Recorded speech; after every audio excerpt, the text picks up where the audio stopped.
party. Invited everyone you knew. You would see the greatest gift would be from me. You know a crazy story about that song? That's the Golden Girls theme song. And I watched a documentary on the Golden Girls. It just happened to be on. I don't know, I'm being weird. It just was on the background. I didn't really care, but that song was like a whim. It's like probably one of the top 5 TV show intros of all time, and it was a whim. It just happened. The woman came in. She read what it's supposed to say. She said, "Hey, I gotta be at another event in 10 minutes." She got the lyrics, and then she just ran with it, and she went for it. But the more you know.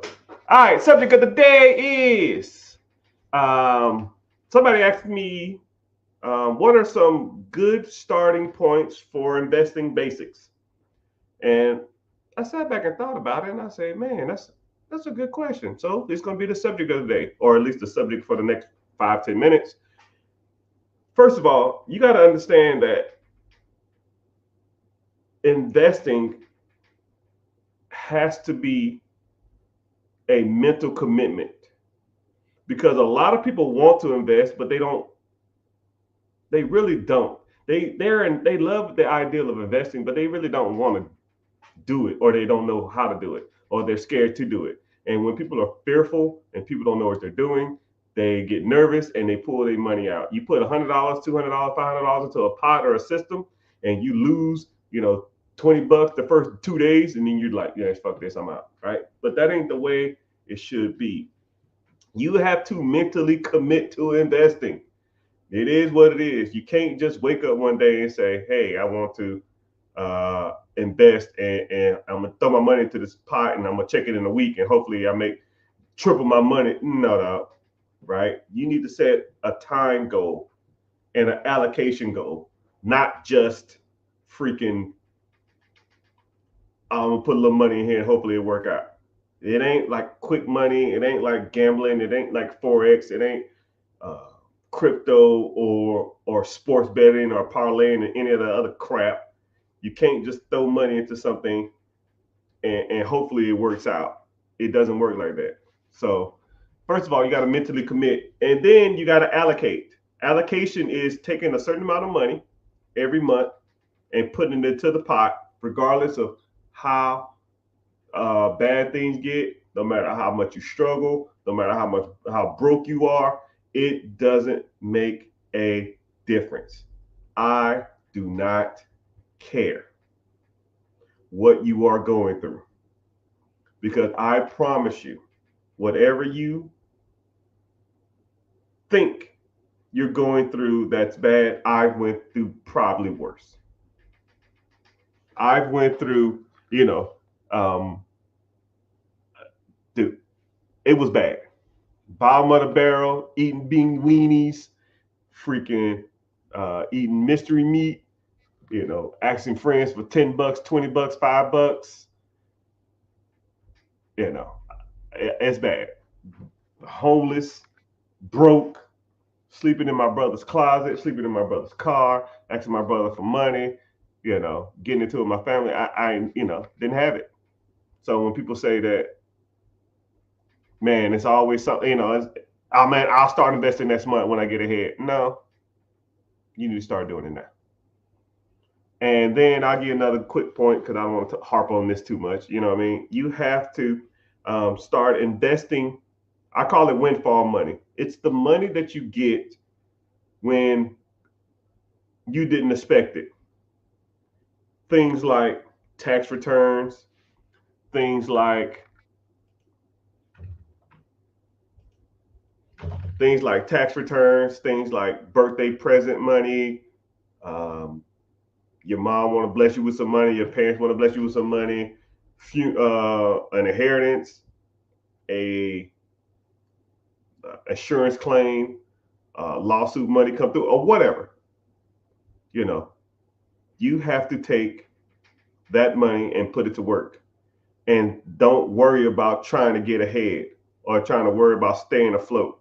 Right? We all are going through the same things, regardless of how much money you make or how much money you're bringing in, right? I'll say you're bringing in 4,000, 5,000.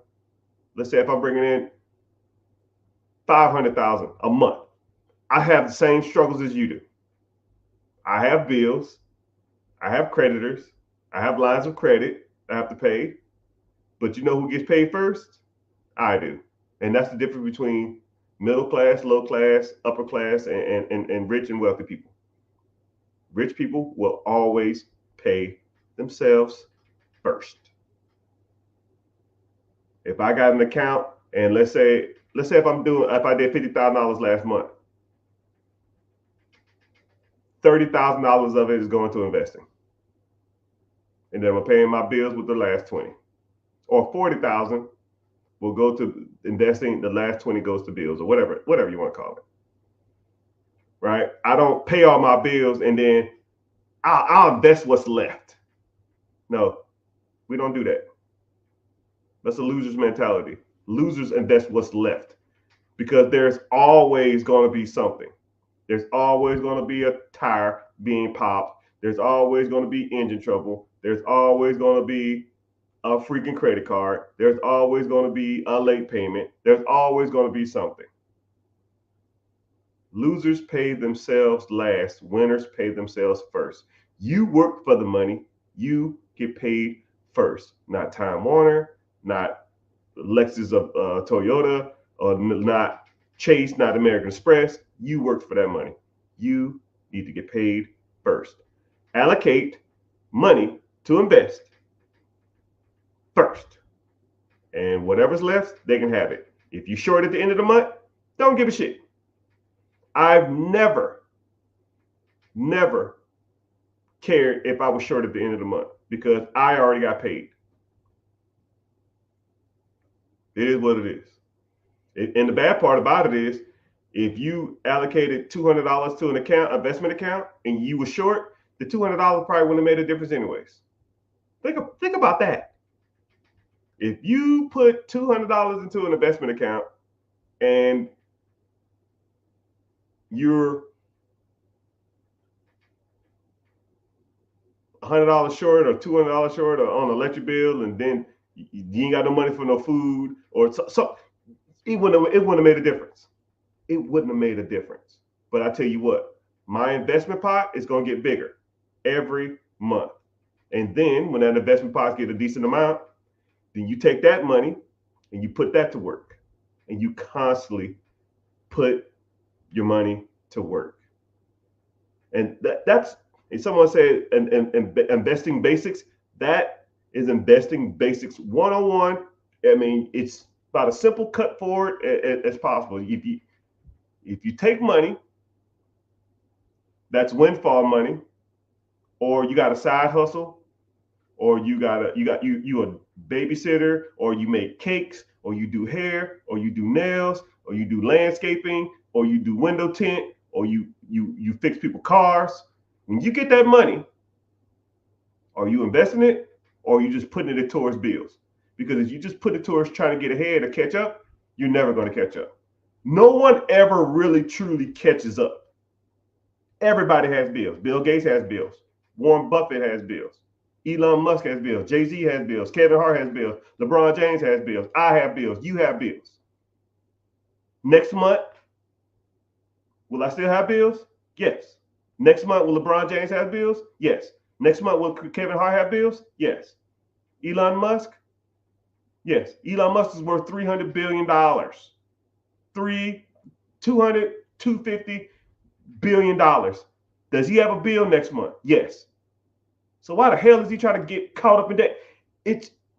You're chasing your tail, people.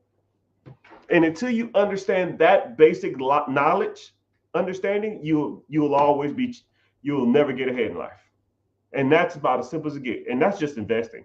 That's not including the real estate stuff. That's not including the business acquisition, storage units, Airbnb, Turo, storage units. I mean, whatever, vending machines, whatever. All that stuff is irrelevant. If you don't understand basic inflow and outflow of money, the rest of that shit you're never going to figure out. But Glad everybody here. Welcome into the chat, everybody. We're live streaming from all platforms: Facebook, YouTube, Twitch, Instagram, and all over. So, what's happening? Miss Vibes, I see you. What's happening? I appreciate y'all for checking the stream.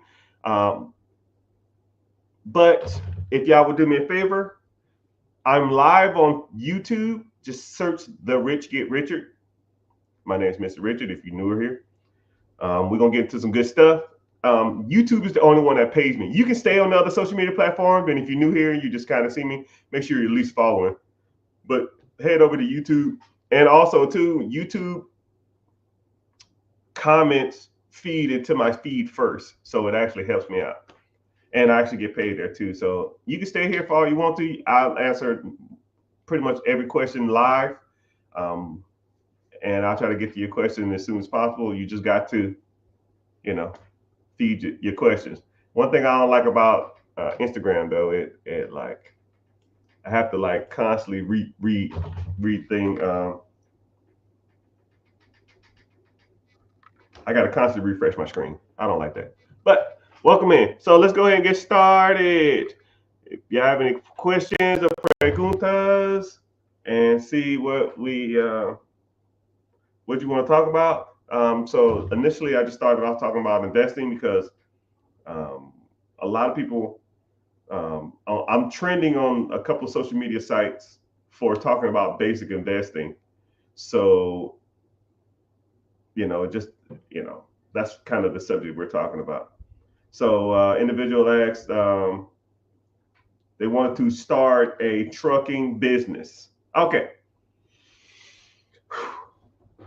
I tell people all the time, in this modern age, there's no point of starting anything. Why reinvent the wheel when the wheel has already been invented? Just buy the wheel. Would you go to eBay and build a car? Would you go to Home Depot and build a house? You might can get a better deal, or you can tell people I have a sense of accomplishment. But I mean, houses are already built. Cars are already built. Businesses have already been built. There's tons of baby boomers who are going to be retiring in the next 5, 6, 7 years. You can buy their processes from them. So if you wanted to get into like laundromats, dry cleaners, you want to get into trucking, you want to get into logistics, you want to get into franchises, Dunkin' Donuts, Subways, Papa John's, who knows, whatever, right? Why buy and start an existing business when you can just buy it already up and going? And then the requirements are way less to do it existing than it is to do it from scratch. So here we go. I'll put you in quick perspective of starting from scratch. Let's say you go out to the SBA or go to the bank and you say, hey man, I want to start a restaurant. I don't freaking know. And I know this for sure to be true because I have a buddy of mine who just did this and I was breaking it down for him. So let's say you wanted to start a restaurant. Cool. You have to go do what's called a build out. That means you got to go rent a place. You sign a triple net lease. So you locked in for 5 to 10 years. Then you got to do what's called a build out. You got to go in there and you got to get plans and come up with signs. You got to come up with all this other kind of crap, right? Then you got to get that approved. And that's going to take 6 to 8 months, maybe, probably damn near a year. So that build out is going to be $100,000. Okay. But let's say you got a loan for $500,000. So now that business is going to cost you $100,000 just to build out, right? And then you're going to have to, you got to get food, you got to get inventory, right? And then you got to train employees. But you got to train employees and you ain't made a damn dime. So you're doing all this other kind of stuff. You got to get inventory. You got to train the people. You got to come up with a schedule. You got to pay managers. You got to hire assistant managers. You got to come up with menu ideas. You got to come up with just all this other kind of crap, right? And let's say you borrowed $200,000 from the bank to do this, right? You're a year in, $200,000 in the hole, and you ain't made a fucking dime. Not a damn dime. But, and then what's crazy is you open up the door day one, you have what's called a burn rate, meaning that not only are you paying the current lease, you are paying for a lease off a loan that you got a year ago. So let's say if your line of credit of $200,000, say the burn rate on that bad boy, the payment on that shit is 10 grand a month or something. I don't damn know. You in the hole 10 grand a month just in credit cards or a line of credit, not including the current bills on the business. So now you have employees, you still got more inventory, you got staff, whatever. Right? So now let's say that burn rate is another $10,000. So you're a negative $20,000 a month and you ain't made a freaking dime.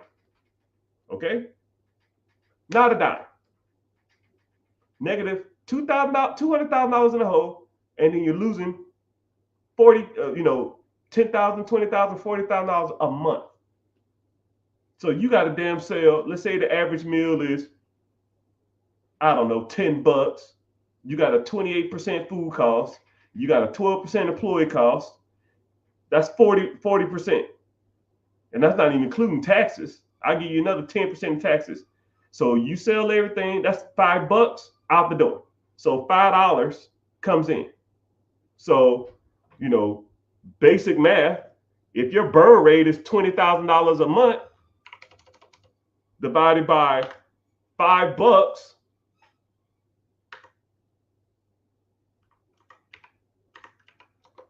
you got to sell 40,000 meals just to break even.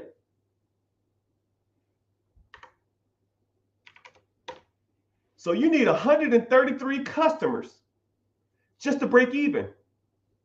I ain't talked about marketing. And then you got to get your name out there. And if nobody knows about you, you're screwed. But let's just say there's a business for sale. Same concept that you wanted to come up with. Maybe it's 5-10 minutes down the road, 30 minutes down the road. Who cares?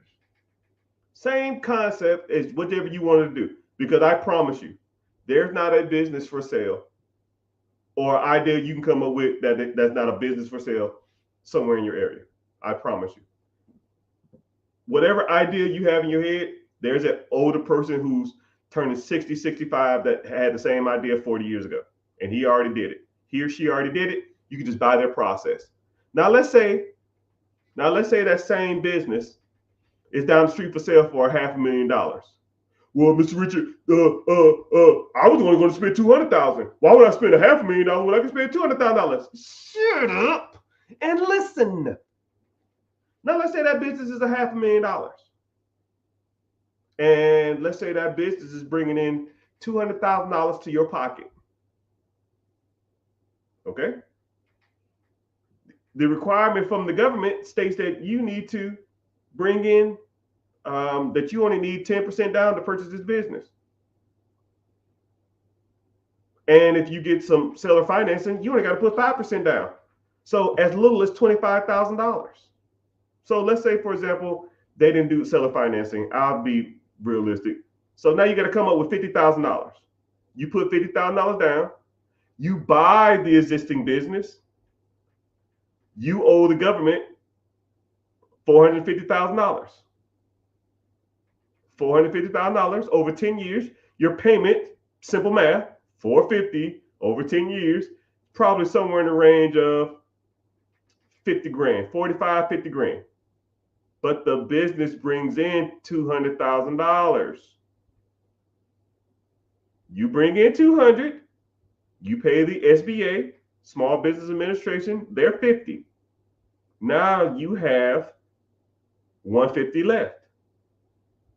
You put $50,000 down, which was 10%. So now you pay back that $50,000 line of credit. Let's say if you borrowed it from your auntie, you borrowed it from your uncle, you borrowed it from your 401k, you borrowed it from a friend, you borrowed it from the bank.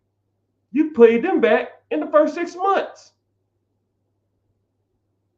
And you still have $100,000 left of cash flow. So let me get this straight. Year one, I bought a business. I put $50,000 down. It was $500,000. I owe $450 to the SBA or the government. My payment is $50,000. It makes $200,000. I pay $50 to the bank or the government. I pay $50 back to my line of credit. I borrow from myself, or borrow from a friend, or borrow from a crackhead uncle, whoever, and I still make $100,000 first year. So you can spend a whole year building out a business to lose $20,000, $30,000 a month, or you can buy a business, put a tenth down, make money day one. The government's happy because you're continuing that service in the community. The line of credit that you borrowed, the $50,000 or whoever you borrowed that from, they're happy. They got their money back. You're happy because you're going to make $100,000 a year from a process that you just bought. And, everybody's winning. And the person that you bought it from is happy because they got their money and now they can go and retire. Win, win, win, win, win. All I do is win. And that's how the game works, people. At least when it comes to business acquisitions. But if you wanted to learn more about this, I got to give a shameless plug. I do apologize. If you want to learn more about this, I have a webinar this weekend. This Wednesday at 9 p.m. EST. Links in the bio. It's called Be Your Own Boss. Sign up. I don't sell your information. If you want to come to it and just learn a new way to think outside of the box that you've been conditioned to your whole life, because you have been led astray, my friend. You've been taught your whole life to go out, do good in school, get a job, go to college, get married, buy a house, have kids. And none of that shit is financially growing. None of it works. You've been led astray. You've been chasing the rabbit down the hole for 10, 15, 20 years probably, and it ain't worked out for you. You're learning your information from people who are broke. Teachers, broke. Your parents, broke. Grandparents, if you had a blessing to meet them, probably broke. Your freaking neighbors, broke. Your friends, broke. Your college professors, broke. Your co-workers, broke. Your damn boss, broke. Broke mentally and broke financially. Because they think that they're getting ahead and they think they got some power in the world because they're telling everybody what to do, making an extra $2 an hour. It's trash. Trash. You got to learn from people like me who teaching you the real deal, Holyfield. You have to teach. I have to teach you investing. And I call it the 4 pillars. First of all, we got to work on your personal credit, right? You can't be going out here be trying to get $1 million loans with a 400 credit score. We got to fix that, right? You need to know the ins and outs. You know the difference between hard inquiries, soft inquiries, credit profile, FICO score, credit scores, all the bureaus, how they pull, how to boost your credit, how to be more pleasing to the banks, and then when you start focus on business credit and LLCs, S corp, C corps, sole proprietorships, EINs. If you want to get into trade lines, you want to get into net 30s, net 60s, net 90s, all that shit's trash too. But I like to talk about it because I like people to know that I'm not out here playing around. I know what the hell I'm talking about, right? Then you got to start focusing on pillar 2. That's investing. Mutual funds, ETFs, index funds, mutual funds, stocks, bonds, If you want to get into crypto, you want to get into short-term investing, you want to get into long-term investing, whatever, right? What's the best app to do it with? What's the easiest way to do it, right? I need more money. We got to start teaching you about trimming the fat, because a lot of people have a lot of fat in their bank account, a lot of it. Because if you sign up for a one-on-one or a coaching program or something, first thing I'm gonna do, yeah, bro, let me see the fat. Oh man, I don't have a lot of bills. I don't have a lot of bullshit. Let me see. Netflix, Hulu, Disney Plus, Carvana. I mean, not Carvana. Lyft, Uber Eats. Dude, what the fuck, man? Uber Eats last 6 months. Click. It says right here you spent $1,400 in the last 6 months on Uber Eats. Not only are you too lazy to cook, you too lazy to go pick it up. That's a double negative.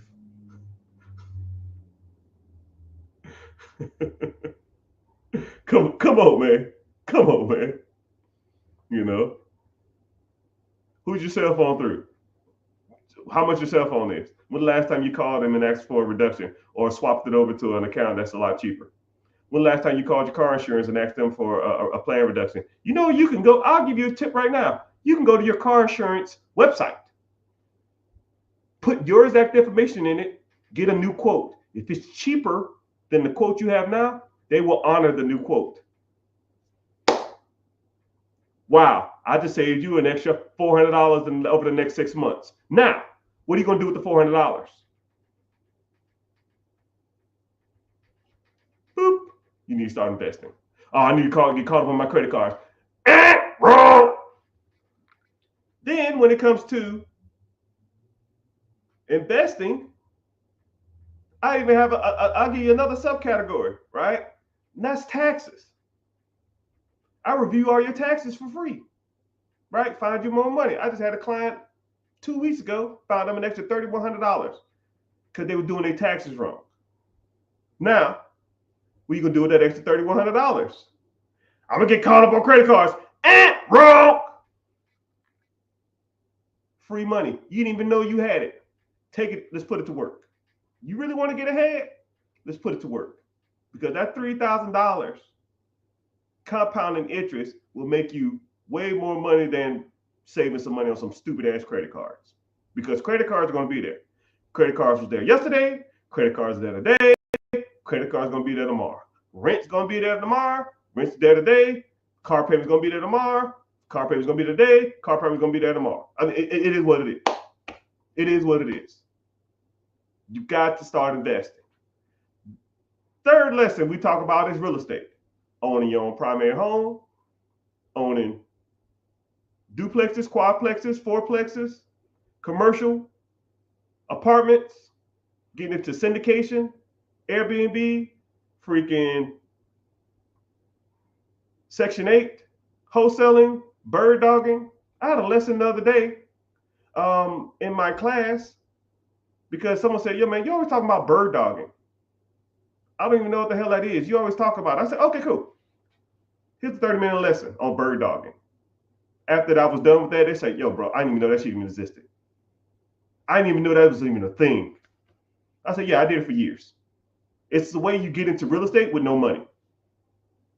Oh, man, I want to get into real estate. I ain't got no credit. I ain't got no money. Cool. Bird dog. What the hell is that? Sit back. But all the ways, lease option, tax liens, sub 2, lease to own. All the different ways you can buy money, owner financing, bird strategy, creative financing. It's tons of ways to make money in real estate. You just got to know how to do it. You got to be taught from people that talk about this type of stuff, not go to college and do good in school and work hard. Work hard at what? Does it look like I'm working hard? Work smart. Put your money in shit that's going to make you enough money so you don't have to work hard. Working hard is for suckers. Then the last pillar that I always focus on is ownership. Owning processes that make you money every day. You're not going to get ahead working a 9-to-5. 3% of all millionaires work a 9-to-5. And you know they're doctors, lawyers, engineers, nurses, traveling nurses, and stuff like that. Right? If you don't have a high dollar skill, or if you're not bringing in damn near $150,000 to $200,000 a year to your 9 to 5, it ain't happening. Right? And then there are a couple of exceptions that people will live well below their means, and they invest everything they got, and then when they're 65, 67 years old, they might have a 401k that's equivalent of $1 million. I mean, I get it, right? But majority of people ain't gonna do that. You got to own processes that make you money while you're sleeping.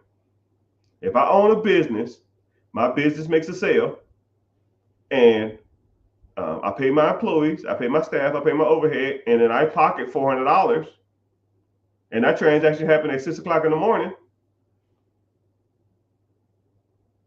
I didn't do nothing for it.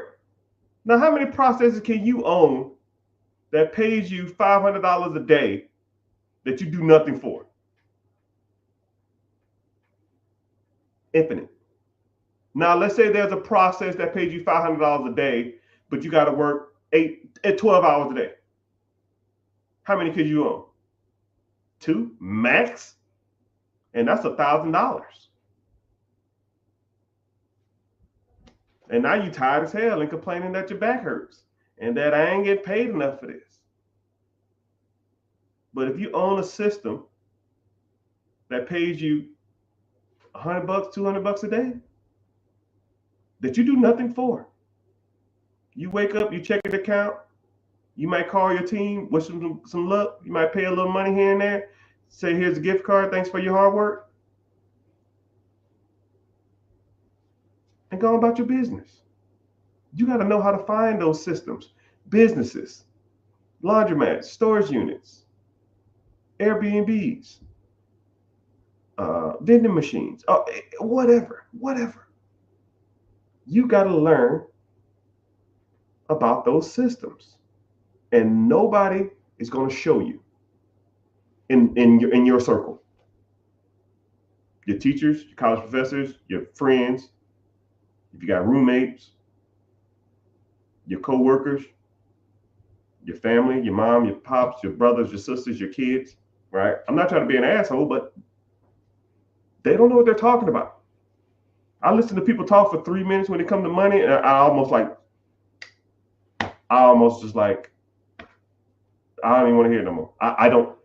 You don't know what you're talking about, right? I started my financial journey in 2008. I bought my first piece of real estate, and I listened to every financial book or read every financial book in the library. Every one. 107 books, and I'll never forget it. I read a book a day, which was rough, but I didn't know. I had no fucking clue, but I know I wasn't going broke again. And I tell you what, the things that I learned from all those books, and I've been applying them all through the years, and I know what works and I know what don't. Right now, I don't know, 6 figures a month, easily. Right? Some months I do better, some months I do worse, but I don't care. And then all that money comes in, and I reinvest it, because that's the game. Pay myself first. I just gave you that lesson. But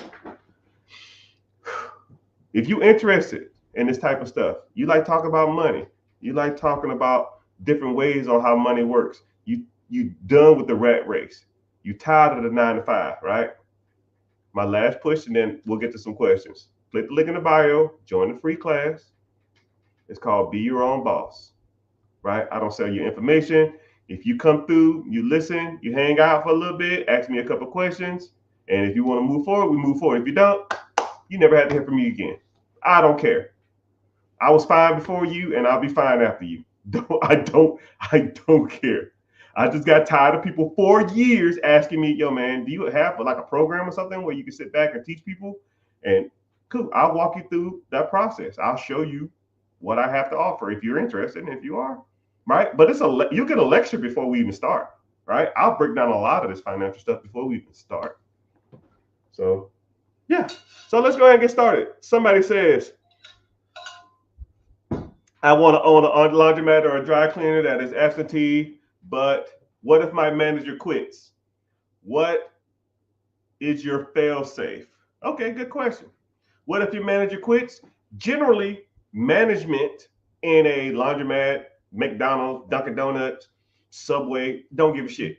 Management typically are older people for the most part. Older people generally have families. For them, people just don't up and quit for a reason. They just, you know what, y'all, I'm done. Peace. Um, it's it's 12 o'clock on Friday. Today's my last day. I'm out. Because if they do that, they're gonna call you and say, "Hey, man, I got a referral here for John Smith. How was he?" Well, he was a good worker, but he just quit on me one day. I don't know if he's gonna do that with you. He just left, and they're gonna ask him about that in the job interview. And they say, "Yo, man, why'd you just quit? You told him on Friday at 12 o'clock that you're gonna leave, and then you just left. Why'd you do that? Are you gonna do that with us? Now we're not gonna hire you." So more than likely, if a person is older and a person has more responsibility, they're not going to just leave you high and dry. First of all, they have an obligation to probably their family, right? A spouse, man or female, male or female, and or their kids. So more than likely, they're going to give you the respect and give you a cushion before they quit. And if they just leave, right, more than likely, you're going to have other people working there. So you can either do two things. One, if a manager ups and leaves randomly, just I leave, right? Which is kind of weird, but more likely they're not. Every job I've ever been to or every place I've ever worked at has the guy or the girl who's probably the best worker around. I want you to think about your job. There's a guy or a girl that hey man, who's the hardest worker in this place? You already know. When I was in the military, you already knew the guy or the girl. They was the go-to. They did everything. They always worked hard. They never talked bad about anybody. They just went there, worked, left, right? And they worked their ass off. We all know those people. First of all, more than likely, they was already doing managerial roles anyways, or they was already the assistant manager. Boom. Congratulations, young man or young woman. You're the manager now. If you want to do that. Or you tell the individual, hey, you're going to quit in 2 weeks. Let me find a person to replace you over this next week. And then after the week, when I bring him or her in, then you train them how to do your job. And then after a week, you're done. About as simple as it gets. And I hope that helps. And have I ever had that happen? No. Nope. What's up? I got a question. Ask the question. Preguntas, questions. So here we go.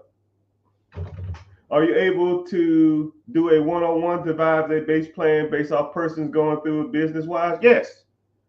Whenever you, like I said before, click the link in the bio or go to therichgetricher.com, which that website, it works, but you got to type in HTTP // it's kind of corny, but anyway.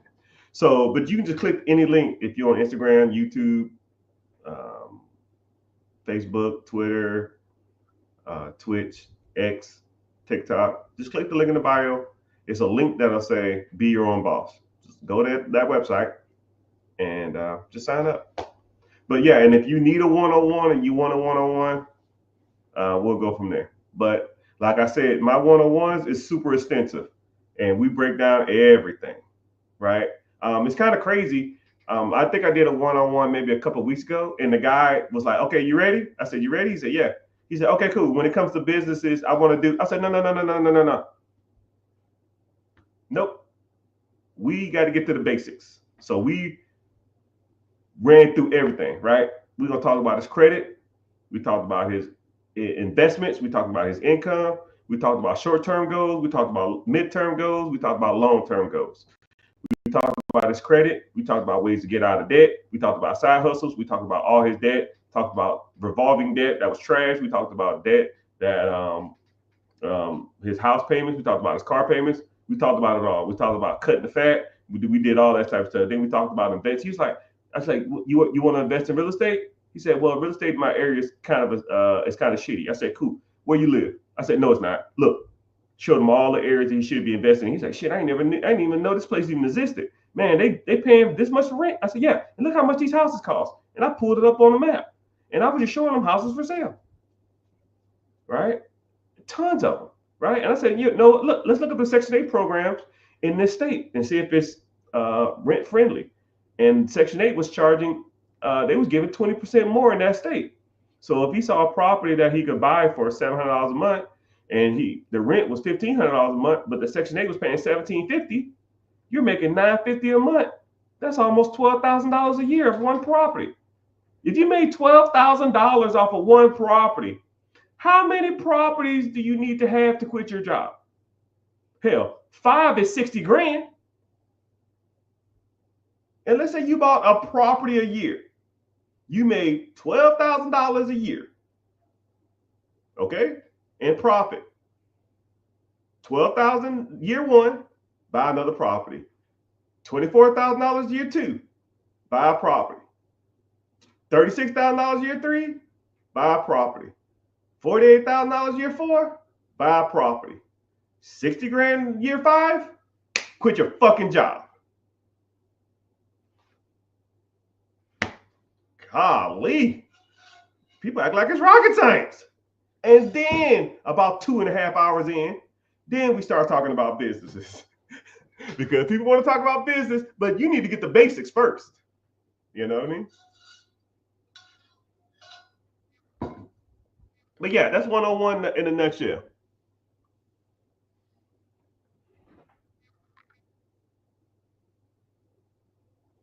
Quick question. Go ahead, ask the question. I'm zoning. Whatever y'all want, man. I'm giving it. I'm giving y'all the game.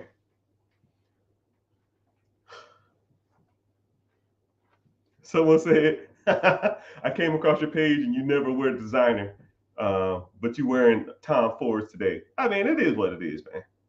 Right?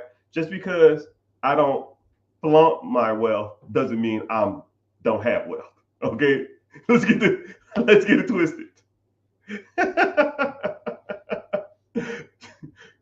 Just because you don't see the money don't mean I ain't got it, right? And then one thing about it too is my sister okay, if y'all know what the Real is, my sister owns a consignment store, almost like the Real, and sometimes she'll get a lot of like name brand clothes, and sometimes they'll be sitting for a while, and then they'll just be ready to move units. And a lot of the stuff that I get, it'll just be like consignment stuff. They'll be like, "Oh man, these Tom Fords, I think they was like $400. They was on her website for $100. I think the guy wanted like $50 for it, and she takes 50. You know, She had them for sale for 100. The person gets 50, and she gets 50. She gets half of whatever she takes or whatever she sells it for. And then I said, "Yo, how long they been sitting?" She said, "Oh, these been sitting a while." I said, "What's the consignment fee?" She said, $50. I said, I'll give you $50. Take it off your hand. And she was like, "Yo, give me 60." I was like, hey, I always be hustling, right? Right. I don't expect a handout from anybody, right? So yeah, but yeah, if you ever see me with designer stuff on, more than likely that's where I got it from. But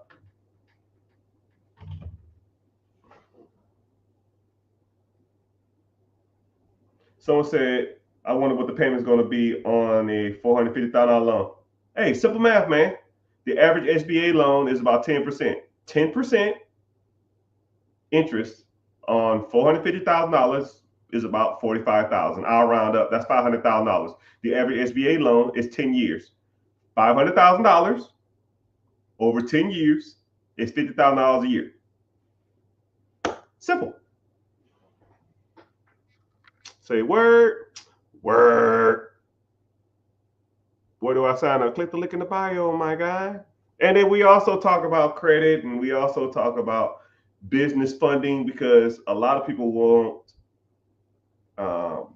don't have access to capital, and I'll show you how to raise capital, how to get your own capital.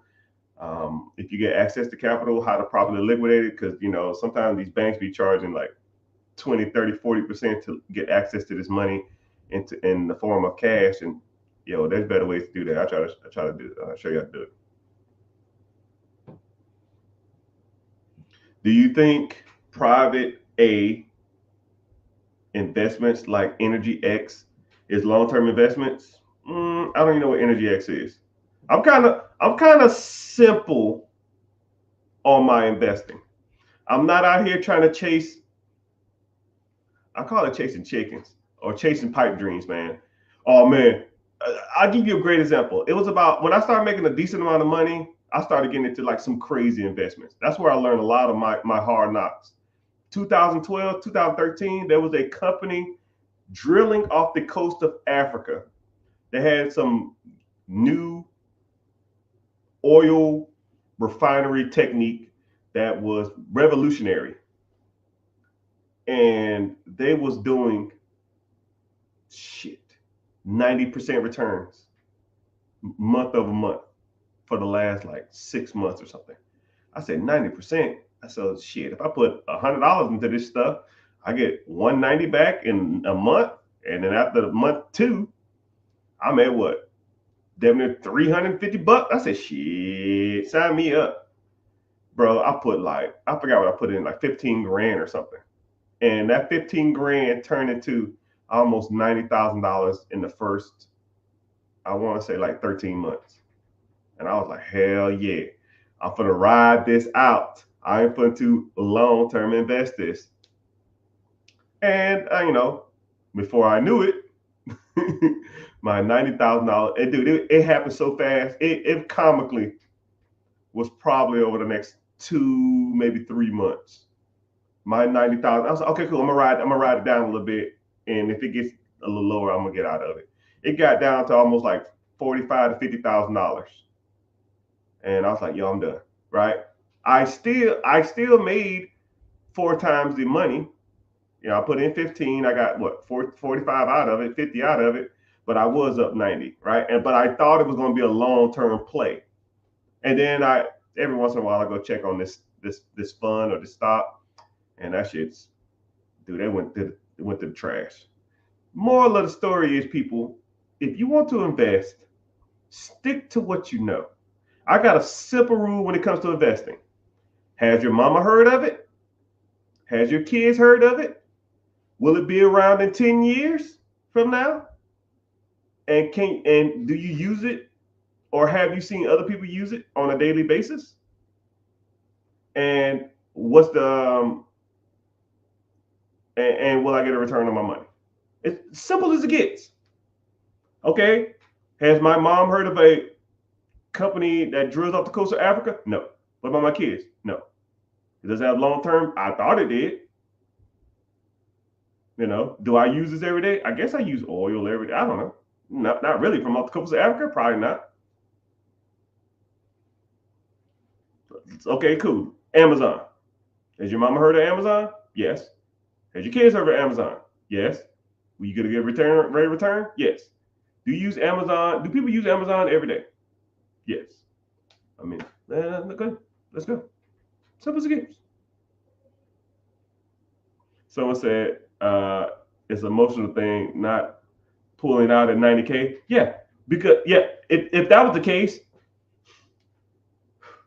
I'm gonna put you on a new mindset of thinking, people.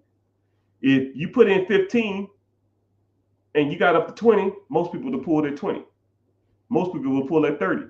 Most people 45, 60, 65, 90. I mean, what got you to 20 is going to get you to 30. What's going to get you to 30 is going to get you to 50. What's going to get you to 50 is going to get you to 100. Right? You just ride the ups and downs. It went up and it went down. It went up, it went down. It went up more, it went down. It went up, it went down. And I just got to 90, it went down. And it went down some more. Then it went down some more. And I was like, okay, cool, it's gonna go back up. And it's gonna go down some more. It's like, and then it says an emotional thing. No, none of this is emotional. I don't take anything financial personal. None of it. If I put my money into a fund, I lose all 10.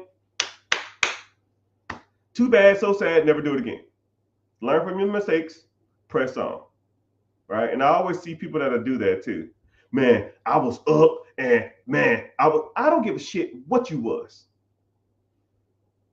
What we gonna do today? Do you have the money now? No, cool. Don't care. What we gonna do today? Let's focus on that. Right? Someone said, what is the best industry to buy in New York City? There's a lot. It's comically, there's a lot. New York City is kind of one of those weird places, you know. But if you can make it there, I guess you can make it anywhere. I had a client that was in New York City. No, not New York City. I think there was in New York City, and they was looking at a business to buy in New York City.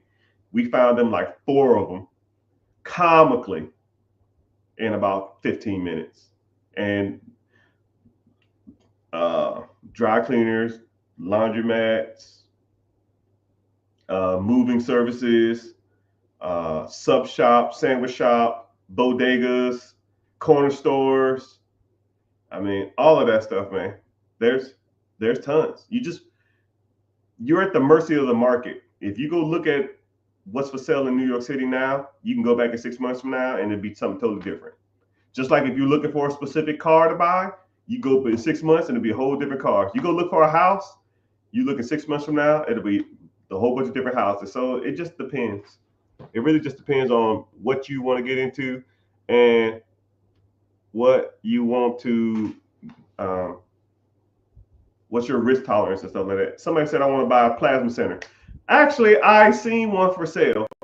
There was actually, those things are more prevalent than you think. But you got to be careful because some states require you to be licensed as a owner. So I don't know what state you're in, but let's say, for example, if you want to buy a property management company, some states require you to be a property manager or either have a real estate license. If you wanted to be if you wanted a dog grooming business, some states require you to be like have a vet tech certificate or something. If you wanted to buy a accountant firm, some states require you to own a CPA or to have a certified public accountant certification before you own those type of establishments. So you got to be careful. But a lot of times, whenever you're buying a business, you can almost ask the owners, or you can ask the brokers, are there requirements for this state to purchase this or the acquisition of this business? But yeah, plasma banks, blood banks, the IV joint banks, and that kind of stuff. Yeah, I see those for sale all the time. I never really thought about it, but it is a good industry to get into if that's what you want to do.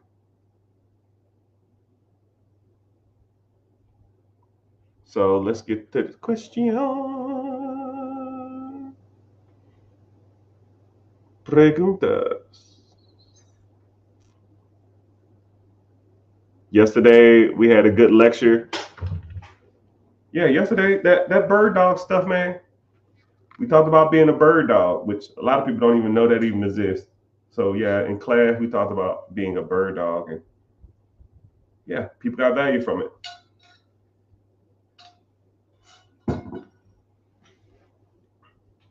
Do you think any business can thrive in America? No, not any business. Okay, I'm not like I'm a real big politically correct person. I don't like saying all or none of anything, right? Can no person make it in America? That it's grammatically incorrect. Does every business make it in America? Grammatically incorrect.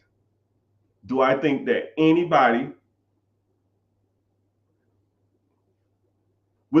my personal opinion, with the right mindset, the right know-how, the right coaching, and the right steps, I feel anybody can be successful in America. I'll tell you like that. Anybody who comes through me, I feel like I could get you right. You just have to implement. You have to put in the work, right? I could tell you how to make millions and millions and millions of dollars if you just take the information and be like, yo, that was dope. No, come up with a plan. Like if we coached or you was in the program or I worked with you, I'm gonna give you plays. Every time we meet, I'm gonna give you 3 or 4 different plays, right? And all you're doing is like double dutch, right? Airbnb, nope. Syndication, nope. Airbnb, nope. Sub 2, nope. Section 8, nope. Buy your first rental property in a rent-friendly area. Yeah, I like that one. And that's all you do. You got to get into it, right? You can't sit back and do this all day and double dutch. You gotta hop your ass in eventually.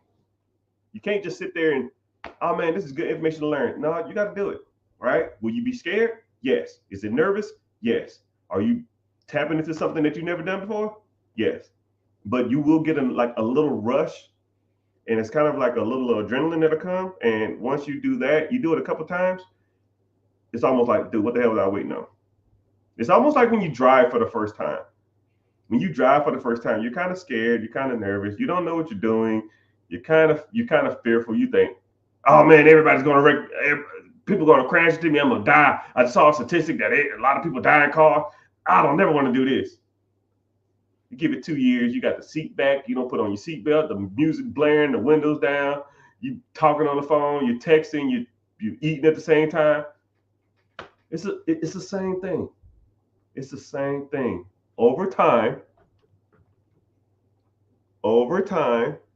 when you do some of this stuff, it will just come natural, and you will just easily just start looking for the easiest, fastest way to do it. If you buy one rental property, you can buy two. You buy two, you buy four. And you buy four, you buy 8.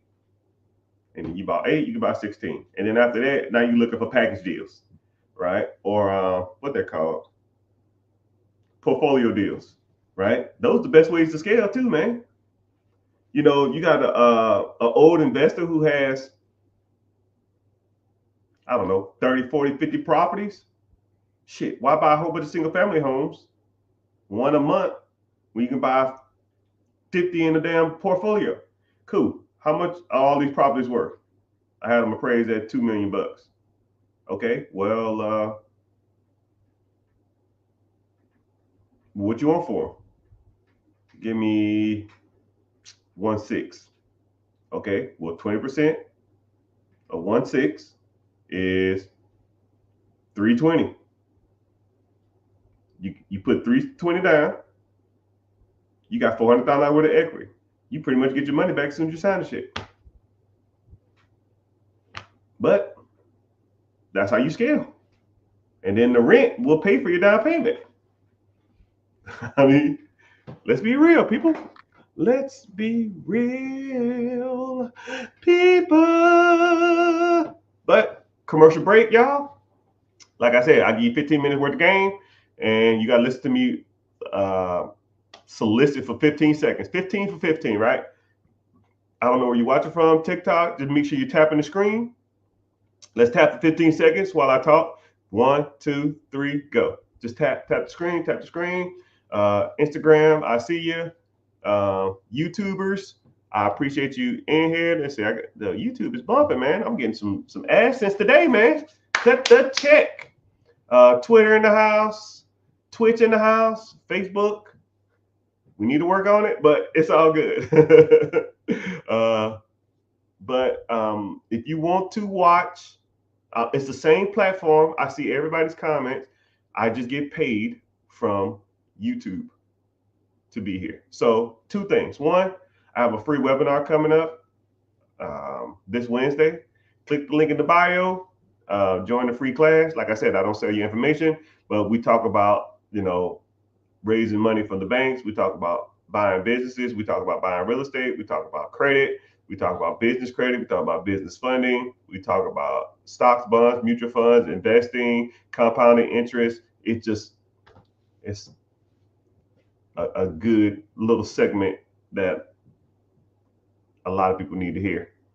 But if you're interested, go over there and head that out, check that out, and when you do that, also then click back after you sign up, and then go to my YouTube channel and watch this from here, because like I said, I'll give you game for free, but YouTube actually pays me to be here. So, and it's not even a lot, it's like, I don't know, a couple $100 a week or something, just enough to like get my daughter some Michael Jordan shoes. She loves Michael Jordans, and I hate Michael Jordan. You know what I mean? But it is what it is. I hope I never meet that dude. But it's all gravy. It's all gravy. Why is Bitcoin considered the new gold? I don't know about that, Playboy. I don't know about that one, Playboy. There's no standard for Bitcoin, one, and it has no utilitarian value, right? I can't go to Walmart and say, yo, I have one Bitcoin. Let me buy this TV. Until there's an exchange for an exchange, a basic unit of metric for a certain currency, it won't be accepted.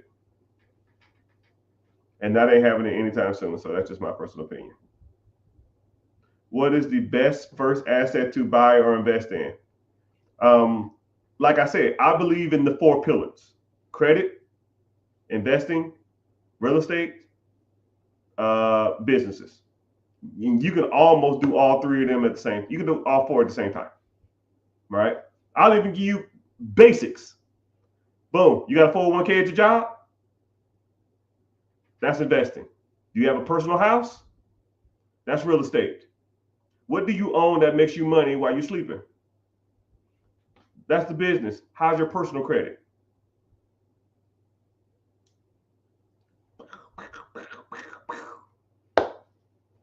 You should be tackling all 3 of those or all 4 of those damn near every day of your life. Every day of your life. And the more you do it, the bigger the scale you get, right? You start off with a $200 credit card to build your credit, and then you work your way up to a $500 credit card. Then you work your way up to a $1,000 credit card. And then you work your way up to a $10,000 credit card. And then you start getting into the platinums and the black cards and the gold cards and the centurion cards, right? It ain't like fishing. You don't go out to a boat. You don't get on a boat and throw out a fucking hook and catch a marlin after 30 minutes of fishing. It ain't happening. You're not gonna catch a 2,000-pound fish after doing something for 30 minutes. No, it's steps to this, right? Investing. Do you have a 401k at your job? Cool. How much do they match? Cool. How much do you contribute every month? Nothing? Wow, that's free money. Well, Mr. Richard, there's tax ramifications. Shut your ass up with that shit. Are you investing? They're gonna match your money. Well, Mr. Richard, the corporations use your 401ks. I don't give a shit what they use. They're giving you free money. And you complaining that a rich corporation is using you as a tax benefit? How about you complain that they make a dollar off the dime they give you? Complain about that. If you want to fucking complain about something, complain about how you give 40 hours, 50 hours, 60 hours a week to their ass, and they don't give a fuck about you. They'll fire your ass tomorrow. Right? You saw that article about that woman that worked at Wells Fargo? She was dead at her cubicle for 3 days before somebody noticed her. You think they give a damn about you? People be worried about the wrong shit. Man, did you see the Kamala Harris speech? Did you see the Trump speech? That shit ain't making me no fucking money. I don't give a shit who's in office. I didn't care who the last president was. I didn't care about the president before that. And I damn sure didn't care about the last president before that. How rich is this motherfucker gonna make me? Oh, none? Fuck that. Don't care. Not a shit about a politics. I don't give a shit about a boss. I don't give a shit about a coworker. How much money is that shit making you? If it's none, piss off. It's just crazy, man. Y'all focus on the wrong shit. Y'all focus on the wrong shit. And I hate to be angry and I hate to be disgruntled. And I just keeping it real, people. I'm keeping it real.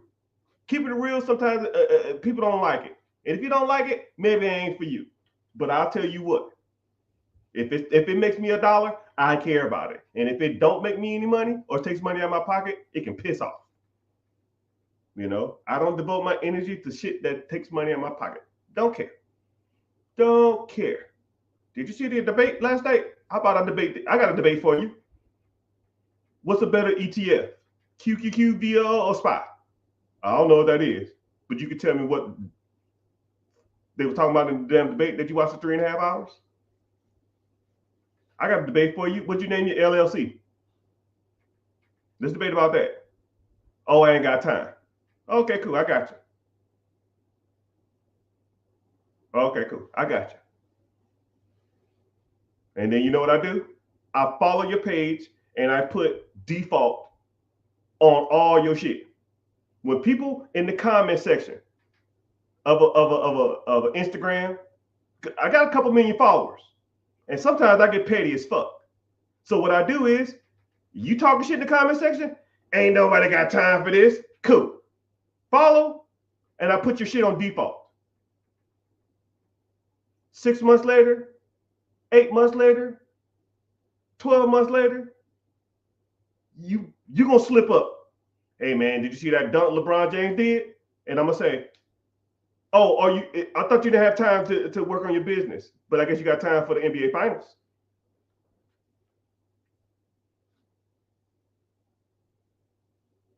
Block.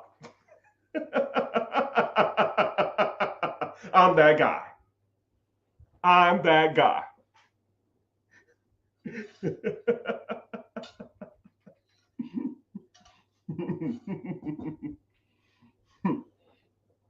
You ain't got time for that side hustle, but you got time to watch Patrick Mahomes throw backwards passes, huh? Okay, cool. I got you.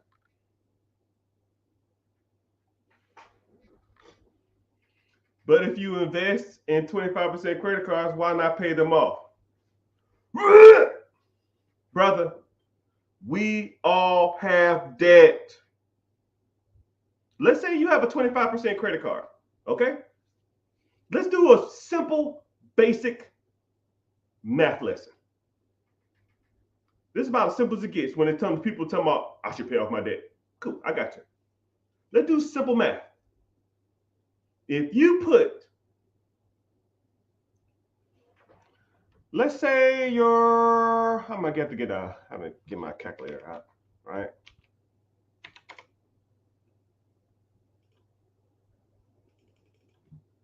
Let's say you have a 25% interest credit card, which, god dang, that's a lot. Let's say you got a 25% interest credit card, okay? And let's say your payment is, I don't know, $400 a month, right? You send twice as much, okay? Twice as much, which is $800. You're going to pay that credit card off, and let's say you owe, I don't know, $5K. You're going to pay it off a little faster, but you're still going to take probably a couple years. And now let's say you pay the minimum, okay? Instead of you paying $800, you pay $400. And now you take the $400 and you invest it in an account, okay?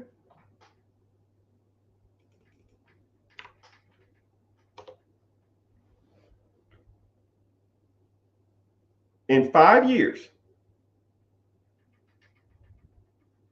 that account, the extra $400 you put into that system, would be worth $36,000. So you can pay off a $5,000 credit card at 22% interest, or you can invest and have an account with $36,000 in it. Like I said before, we all have bills. I can do way more with $36,000 than a paid off credit card. Because all you're going to do is go charge that shit right back up anyways. It's revolving. You think you learned your lesson the first time? Or the second time? Or the third time? Or the fourth time? When I pay these credit cards off, I'm never doing this again. And then what happens? Never do again. Happens the next month. I mean, stop me when I'm lying. I'll wait. I meet people who are 23 years old with credit card debt. I meet people who are 32 years old with credit card debt. I meet people who are 42 years old with credit card debt. I meet people who are 52 years old with credit card debt. I meet people who are 62 years old that have credit card debt.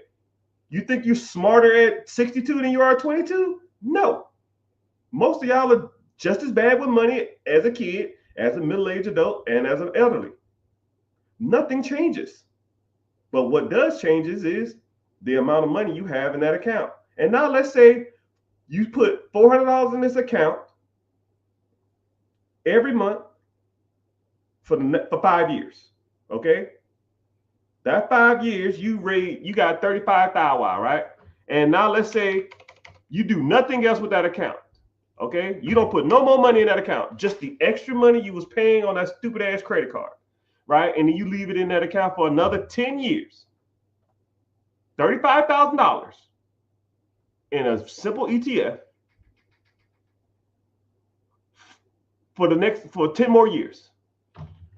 You would have $147,000. So would you rather still be paying on that damn credit card that you still gonna have? But now at least you got $137,000. Now you can do some stuff with that, right? You can borrow against your investments. Mr. Richard, what? What the fuck does that mean? That means that if you have a portfolio, stocks, bonds, ETFs, index funds, mutual funds, you can go to the bank and you can say, hey, man, I have $140,000 worth of stocks. Can I take a loan against this? They say, yeah. Here's 90% of the value of that. You got 150 in there. They're going to give you a what? $1.30? Damn, I didn't even know they can even do that. Yes, that's how rich people do it. You think Elon Musk sells his stocks? No, he just borrows against it. You think Jeff Bezos sells his stocks? No, he just borrows against it. And borrowing money, you don't have to pay taxes on debt. So you get a loan for that amount of money. Use the money, you buy another asset. Once that asset brings in money, then you pay off the loan you got from the bank.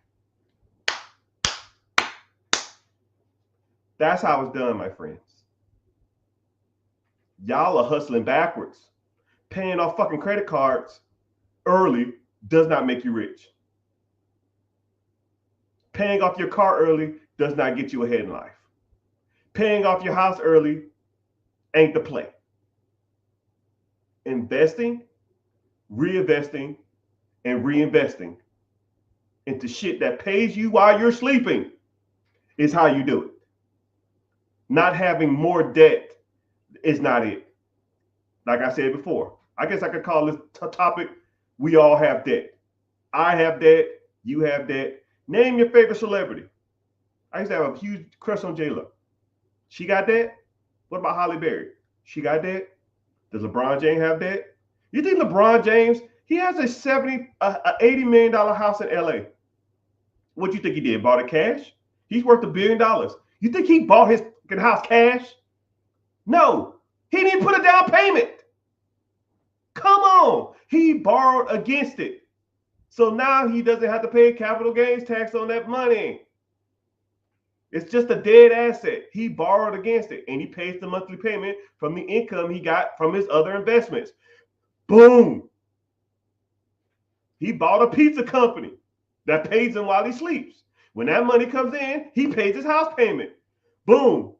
His earned income from dribbling the ball up and down the fucking court all day makes him income. He takes the income money and invests it. Stock funds, mutual funds, his own businesses. Now that income pays for the cars, the Lambos, the house, the clothes. You think he's paying for that with his paycheck? You think LeBron James was worth $1 billion 2 years ago and now worth $1.5 billion 2 years later? Off a salary from the NBA?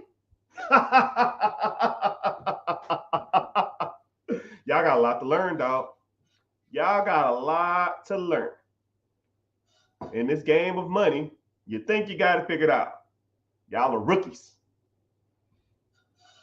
Y'all are rookies. Y'all ain't got a clue how this shit works. That's why you need somebody like me to teach you. Yeah. Someone said, okay, I hear you now. I hear you. I see you too. Hell yeah, you can borrow investments. Yeah, you can keep borrowing on investments, right? I'll give you a great analogy. I always use this as my Elon Musk analogy. Elon Musk wanted to buy Twitter. Twitter was evaluated at $10 billion. Okay? Twitter was worth $10 billion. The people didn't want to sell it. Elon Musk said, I give you 20 for it. We're not selling. I give you 30 for it. We're not selling. I give you $40 billion for it. And they said, hey, we'll take that deal. So what? Elon Musk is worth $200 billion. What do he do? I'm going to sell $40 billion worth of stock? No, you goobers. No, that's dumb. If you sell your stocks, you got to pay taxes on that money. But what did he do? He went to the banks and took out a loan against his stock portfolio to buy Twitter. He purchased Twitter with 100% debt. The payment on $40 billion is probably $200 million a month. And now y'all thinking, man, I got to pay this debt off. I got to pay this off super fast. No. Say if Twitter brings in $350 to $400 billion a month. 400 comes in, 200 goes out, you pocket 200. Simple as it gets, people. Now, if Elon Musk can do that at a $40 billion level, you can do it at a $40 million level. Hell, you can do it at a $4 million level. Let's keep going. You can do it at a $400,000 level. You can do it at a $40,000 level. Let's say if you have stocks or 401k, and let's say you have $60,000 in that account. And I see it all the time. Hey, man, I'm thinking about cashing out my 401k. Why? Because I need the money for something. Borrow against it. That way, your money can continue to make money. You take that money, buy something that makes you more money. And when that money comes in, you can pay off the loan. And then you still can take care of whatever you need to take care of. While your other money is still sitting in the account accruing interest. That's the game, people. Or at least one of the games. But hey, it is what it is.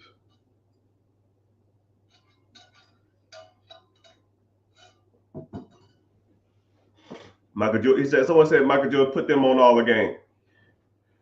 I don't idolize celebrities, first of all. They got rich from a skill that a lot of people can't possess. I'm not 6'6". I can't shoot a basketball to save my damn life. But what I can do, and I can invest like nobody you've ever met in your life. Now, who do you want to learn from? You know, when us as minorities, I don't know if you're white or black or Hispanic or Asian, I don't know. I don't give a shit, right? But one thing I hate about minorities is we idolize celebrities, right? I think there was an Invest Fest or something recently, and all the guest speakers was celebrities, right? I can't fucking act. I can't public speak really good. I can't dunk a basketball. I can't throw a football. I can't tell jokes. Why the hell am I listening to Steve Harvey as a financial guru? He made his millions telling jokes. 50 Cent made his millions selling albums. Kevin Hart made his millions telling jokes. Jay-Z, he sells albums. I can't fucking rap. Nicki Minaj, why do we idolize these people when it comes to financial literacy? Show me the guy who started with nothing and built multi-million dollars worth of businesses in real estate. I'll learn from him because I can do that. Oh, right here. I'll learn from him. I can't learn shit from Dwayne The Rock Johnson. Why the hell am I going to a public speaking event and watching Dwayne Rock Johnson talk? I'm not fucking 6'4", 300 pounds solid. Can't do it. I can't be a wrestler. I'm not that big. I'm not that athletic. So you have to start learning and getting your literacy from people who are out here doing this shit every day, not from celebrities. I idolize no man.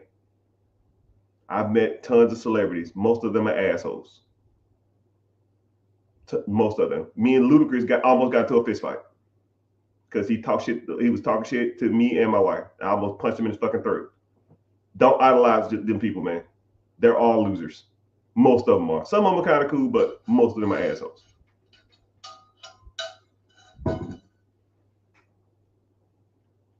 Baby mama be getting. No, I don't want to hear that shit. Someone said baby mama be getting in the way. I don't want to hear that. Nobody gets in your way. Not your mama, not your baby mama. Like, dude. I love my wife, but when it comes to the money thing, she just lets me handle it. She can guide me or assist me on certain things, but I don't do that. Right? I'm out here studying. I'm out here in the streets. I'm out here learning. Your baby mother or your mom or your friend or your neighbor or your boss can't tell you shit. You out here, it's your money. JG Wentworth. You do what you do with it, whatever you want. Right? If it fails, they're not going to be there to help you get up. But if it hits, they're going to have their hand out. About as simple as it gets, my guy. About as simple as it gets, my guy.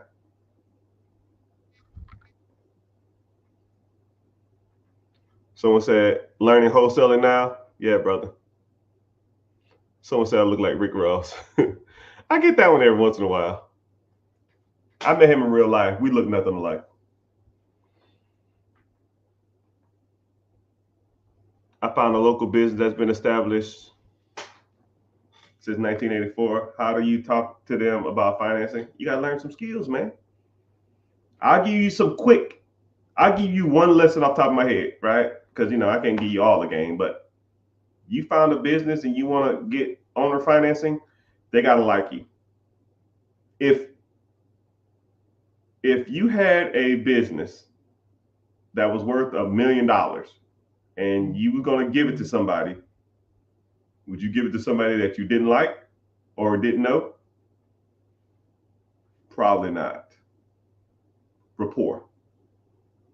Learn rapport. I'll put you on that. Someone says you was in the military. Did you get 100%? 100% P and T. I don't know what P and T is. Did I get 100% P and T? I don't know what P and T is. But yes, I was in the military. Did 21 years in that hellhole.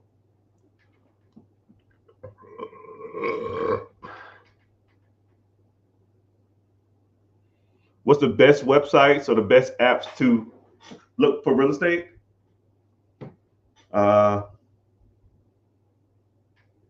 It depends on what you want to do.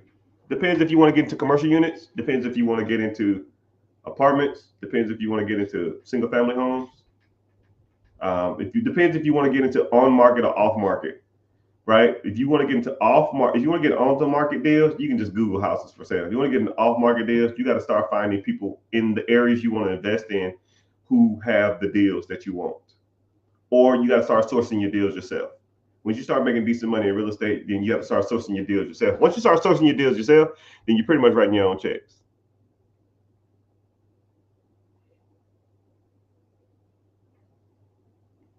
But I'm glad y'all here. Y'all go ahead and give me some check-ins, man. Where where y'all from, man? Comment. Make sure you tapping the screen. Tell me where y'all from. Tell me who y'all know. Tell me what y'all, at least tell me where you're from. I don't know. I've traveled all over the world, so I always like to see where different people from, right? And the bad part about it is, I'll even do I was talking to someone about rapport. I'll do a rapport. I'll do rapport with you right now, right? Someone says Harlem. Hey man, Harlem, man. I just can't. I just did. I went to a vacation in New York, but I was in Times Square. I went through some parts of Brooklyn, and I was. I didn't ride the subway, but I really wanted to ride the subway, but I heard it's nasty and it's kind of weird. So I guess next time I go, I'll do that. Um, but how is Harlem? Is Harlem like majority black, or is it becoming like gentrified, or is a lot of white people there, or is it how is it? Down by Virginia Beach. You know what's crazy about Virginia Beach? Virginia Beach is one of the best kept secrets when it comes to beaches because it has not a lot of tourists, but it has a lot of locals and stuff like that. Oh, so avoid the subways. You see what I just did, people? I'm having a conversation with somebody about the subway in New York City and Harlem. I went on vacation there and I barely remember any of that stuff. Like it's just about communication, conveying a message, right? If I had 100K to put into real estate or in business right now, shit, brother, you rich and don't even know it. You are rich and don't even know it.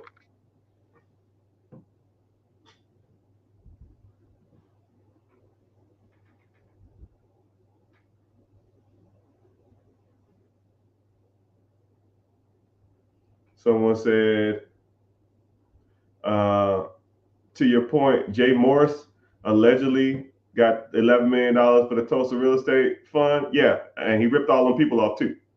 Ain't built shit.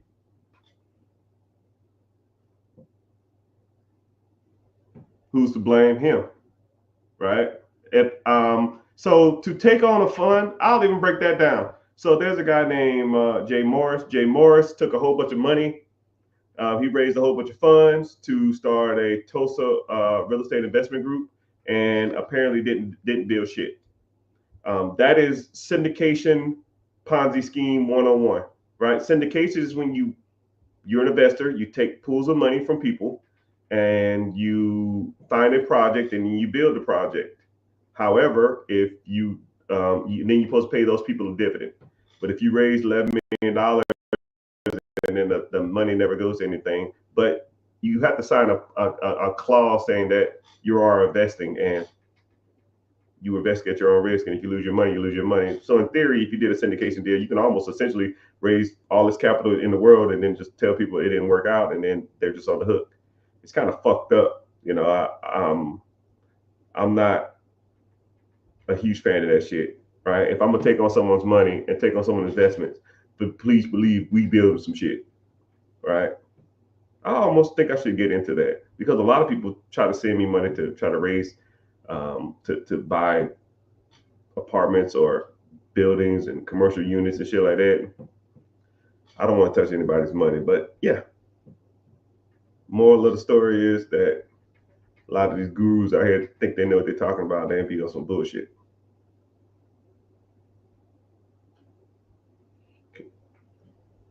Oh yeah, I'll DM you. I'll see you.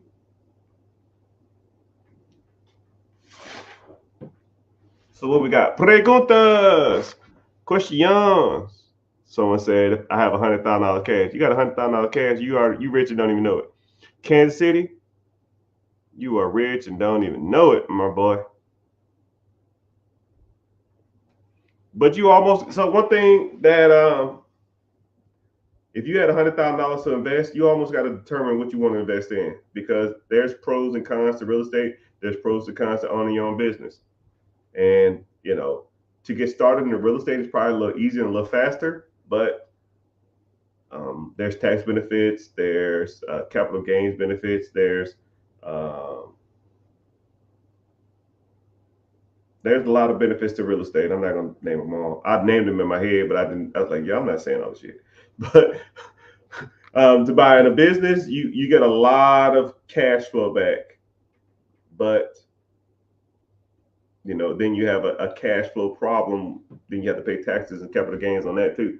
So they have their pros and cons. I think that's why I try to explain to people what the pros and cons are of having both of them. Right? But there's a free class coming up. Click the link in the bio, join the free class, and we can go from there. No, what I'm saying is that $3,100 pay off instead of investing first. Devin, or I try not to say anybody's names on lives, but I'll say your name. You're not gonna tell me that paying off a credit card is more beneficial than starting investing. You're never going to convince me that. If you pay down a $3,000, $5,000, $10,000 credit card, it is revolving debt. You pay it off, and then you will be right back in debt a year later, and then you're going to be paying it off again. You're chasing your own tail, man. A lot of people think they're smarter than like, dude, you're overthinking it too. And then you're losing out on the years. You're losing out on the years. I have it in the calculator right here. Let's say if you put $35,000 in an account in a simple ETF, if you started investing and you did it for 10 years, that will make you $140,000. But let's say you waited 3 years, it will be 89,000. So you lose out on making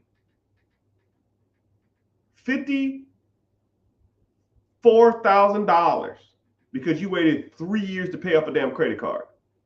A $5,000 credit card cost you $54,000. It doesn't make sense, sir. I'm not trying to be a butthole. Would you rather have a paid off credit card or an extra $56,000? Your choice. Man, I ain't got no debt. Fuck that debt. We all got debt. This house is debt. I got cars that are debt.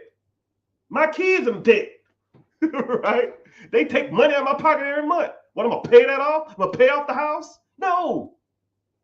You take the money that you can afford to go to zero. You put it in the pot. You let it grow. You borrow against it, or you use it to buy something that makes money, real estate or a business or something of that nature. And then that money's going to come in. You save that up, and then you buy more shit. That makes you more money. And then when you're bringing in 40, 30, 60, 70, 80,000, $100,000 a month, you ain't got to worry about no damn credit cards. You know how much my credit card bills are? Dude, I got like 70 grand worth of credit card debt from running all my businesses and real estate and stuff like that. You think I give a damn what my credit card payments are? You think I'm trying to pay them off? I don't care. You talking about a $3,000, $5,000 credit card, man? No, that's trash. Invest. Take the money from your investment and buy something that makes money. If I bring in $100K next month, you think I give a damn about a credit card bill? No. Come on, man. Think bigger.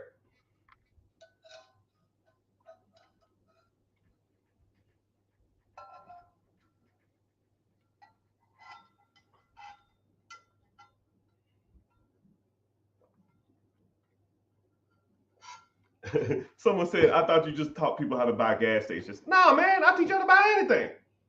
It just depends on you and what you want to buy and how you want to invest it. I'll show you how to buy pretty much anything.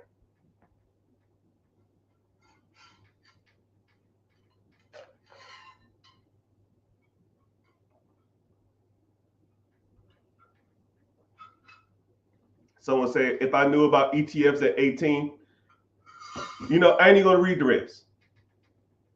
You know about them now. What you gonna do? I don't care what happened yesterday, man. We don't care. I'm here to tell you right now, we don't care.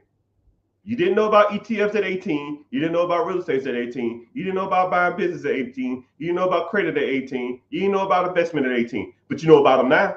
What you want to do? Because 5 years from now, you can say the same shit about now. Man, I wish I'd have did something. 5 years from that, man, I really need to get started. 10 years from now, man, I know all this game, but I got to put it to work. Dude, you're just saying words, man. You got to put it to work. Put it to work.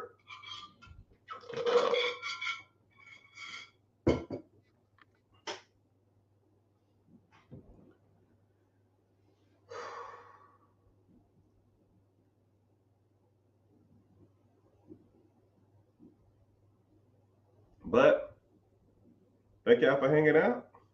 Appreciate y'all being here. Ask the questions. We cooking, man. We got a lot of people in this chat. More than I thought was going to be here. But, it is what it is. I said I was training online. Might as well, you know what I mean? So, yeah. Oh, man.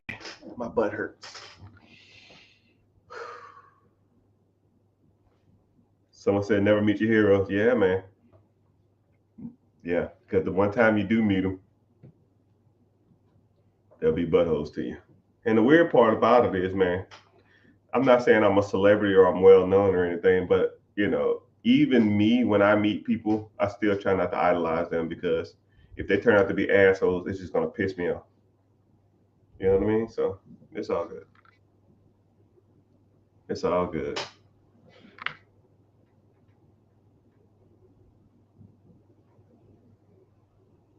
Ohio in the house.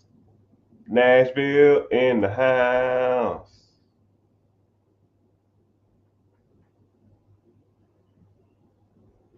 Someone said I'm a millionaire from real estate. Yeah, that's about as simple as it gets. You're a millionaire in real estate, and you probably got thousands of dollars worth of debt. It's funny that people look at debt as almost like a crutch. Listen to Dave Ramsey, man, gonna have you jacked up, man, because that's all he talks about. Man, you gotta get rid of the debt, man. The debt, make more money. Like, think about it like this. I'll even give you a super easy scenario. Let's say you had, I'll give you a hypothetical situation, $20,000 worth of credit card debt. And let's say you make $5,000 a month. You got $20,000 worth of credit card debt. You make $5,000 a month. Is that a bad problem to have? You're damn right it is. Let's say, okay, boom, I'm gonna double your income. Now you make $10,000 a month. Is $20,000 credit card bad to have? Yep. Cool. Double it again. You make $20,000 a month and you have $20,000 worth of credit card debt. Is that a bad problem to have? It's getting better. Cool. Double it again. You got $20,000 worth of credit card. Now you make $40,000 a month. Do you care about a $40,000 damn debt when you make $40,000 a month? Probably not. Moral of the story: make more money. Stop focusing on your debt. We all have debt. Rich people focus on making more money. Poor people in the middle class focus on paying off debt.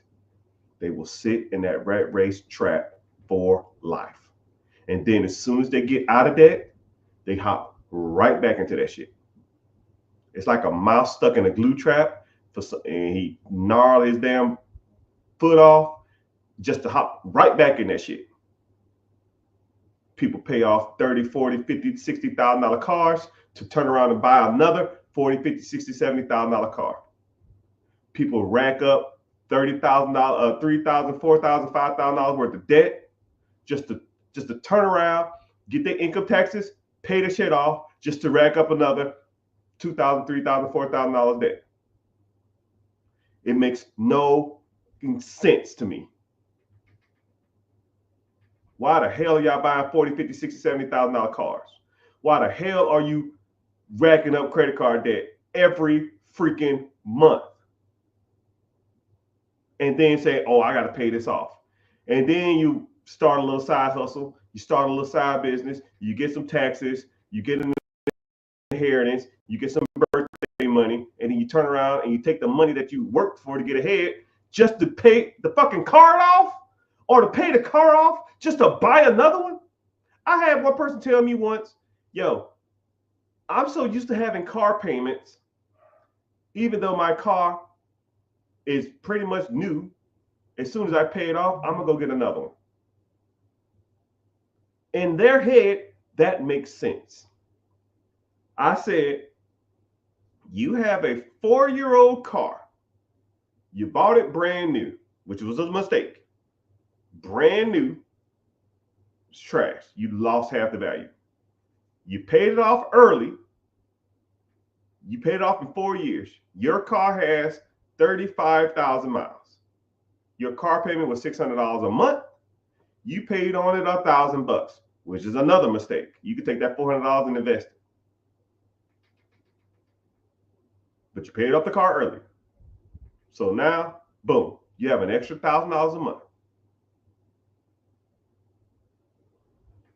with a paid off car that has 32,000 miles on it. What you finna do? I'm finna go out and buy another car. Why? Because I can just get a newer model of the same one I got. Well, why? Because I'm so used to paying car payments that I feel weird not paying one.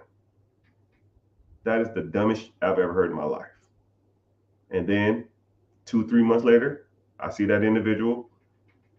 And then the bad part with the same car, just a different color. Same freaking car, different color. They went from like a 2016 to a 2020. And then the bad part about it is it wasn't even like the upgraded year. You know how they take like 5-6 years with the same car? She got the car as soon as it came out, 6 years later, or 4 years later, same car. One of my old coworkers in the military.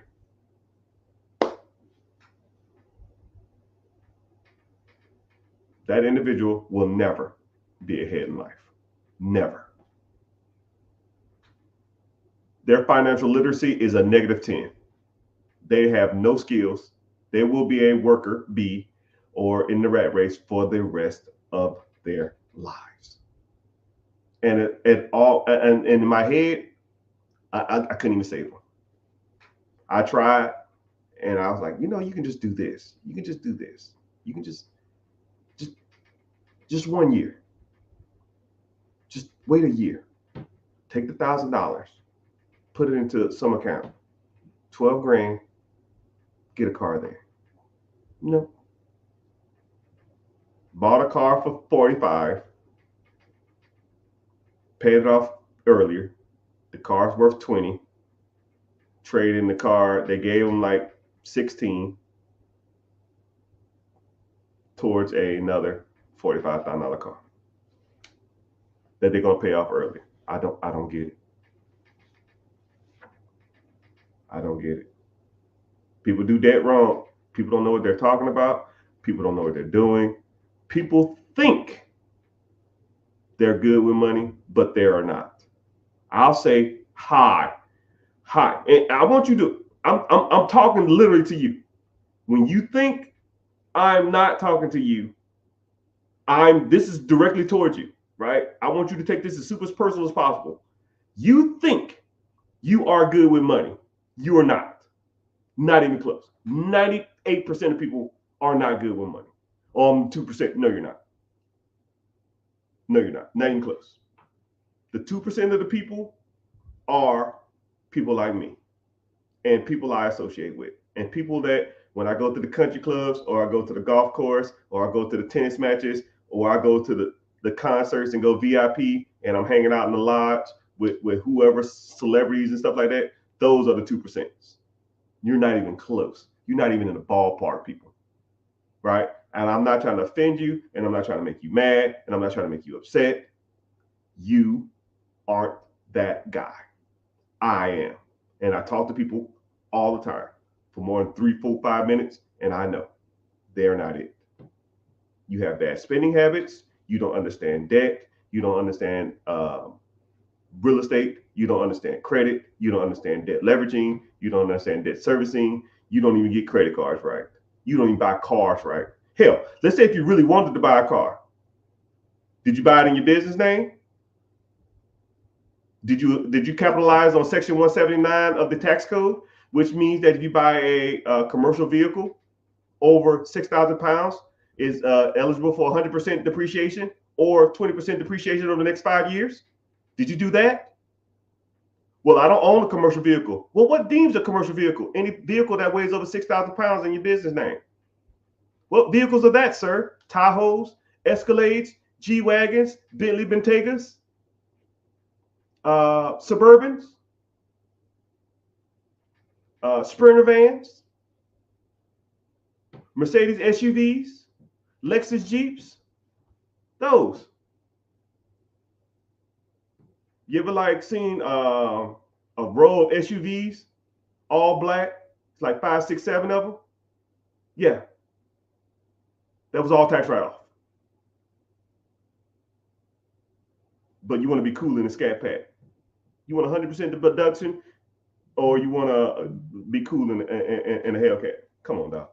You ain't even doing that shit right. Credit cards, are they in your business name or your personal name? Personal debt shows up on your personal profile. Means that it reflects on your debt to income ratio. Sorry, your credit utilization. Meaning that anything over 30%, they won't even loan you any more money. You get a $5,000 credit card, you charge $2,500 to that shit, you're locked on all 4 bureaus, all 3 bureaus. But business side, they'll give you 5 times, 6 times as much more. So instead of $5,000 limit, you get a $50,000 limit, and it doesn't reflect on your personal side. So you can max that shit out. And they have introductory rates at 0%. Most personal cards don't give you introductory rates. So now you can get $50,000 at 0% interest for the next 12 months, 16 months, 18 months, 2 years. You've been doing credit cards wrong. You're doing cars wrong. You're doing credit cards wrong. You're doing businesses wrong because you want to start your own business. Because I watched Empire. I can build this from the ground up. You're an idiot. That shit sucks. Why take over? Why buy it? Why start a process when you can take the damn shit over? You're doing that wrong too. Right? You renting where you at? Why don't you own? There's 6 or 7 programs that'll give you assistance for a down payment for your house. No person in America should be renting. And if you are, you should be capitalizing on FHA loans, which you can qualify for every 2 years, which is 3.5% down. And if it's a traditional home, you can do that every year or every 9 months at 5% down. You can save that into a mutual fund or your 401k, borrow against that. Now you can use that money for another down payment, rent out your previous house. You can buy a new house every damn year if you wanted to, with 5% down instead of 20% down, which is traditional for an investment property. You're doing that wrong too. I'm the 1%. You're doing it all wrong. You don't know what you're doing. You are not that guy or girl. Every aspect of your business, every aspect of your finances, every aspect of your credit, every aspect of your investments are done wrong. I'm just calling a spade a spade. Sometimes I get tired of this shit. You need to learn how the big boys and the big girls do this shit. Now, if you inspired, you fired up, get your ass in this class. Moral of the story, people. Sometimes you got, I'm kind of Old Testament, right? When my dad yelled at me and my mom yelled at me, I listened to what they said because it resonated with me.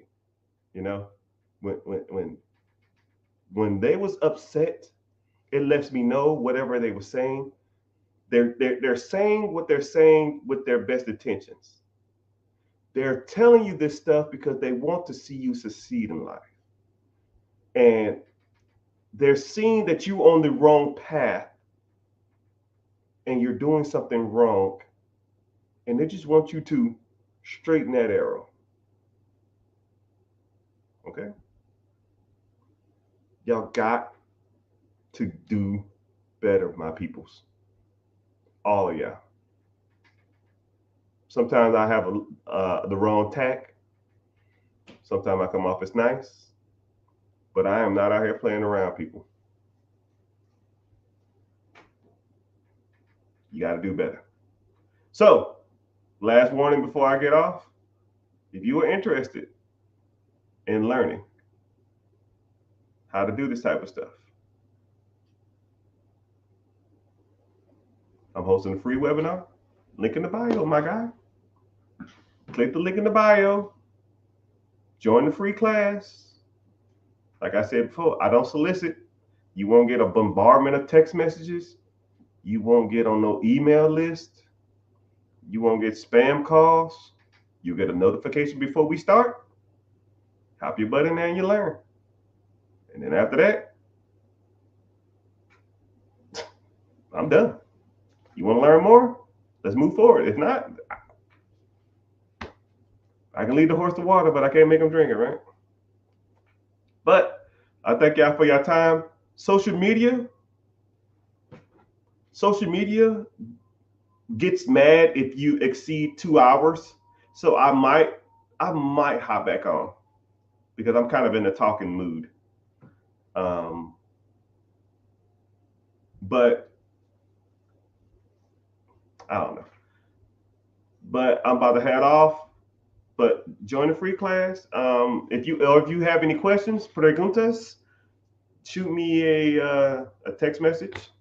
I'll try to get to it, but like I said, I'll probably get a couple, maybe 200 text messages a day, and it's just a lot. And I answer all my text messages myself. So if you get a message, it's from me, like, because I'm sitting there watching some show or something, and I just do DMs while I'm doing it. But thank y'all for being here. All my friends all over social media. Man, it's bumping in here. I appreciate y'all for being here. Make sure you're following on all the platforms. I see you in Twitch. I see you on YouTube. Make sure you at least subbing so you get notifications when I'm on. Twitter, make sure you're following. Instagram was kind of bumping today. I appreciate y'all being here. But yeah, I'm about to head off because, like I said, I can't exceed 2 hours. They get mad at me. They literally will like be pissed and like put me on the naughty list. So I might get back on. All right, I ain't got that much to do today. I did want to watch the last 15 minutes of this movie. Right, when I watch like movies in segments. I don't have time, so I watch like 15 minutes, 12 minutes, 18 minutes, 30 minutes. So I'm like 15 minutes left on the movie, and I just gotta, it's kind of weird, right? But hey, I guess that's busy rich people problems. But I appreciate you being here. Later, dudes. Make sure you're following. Thank you.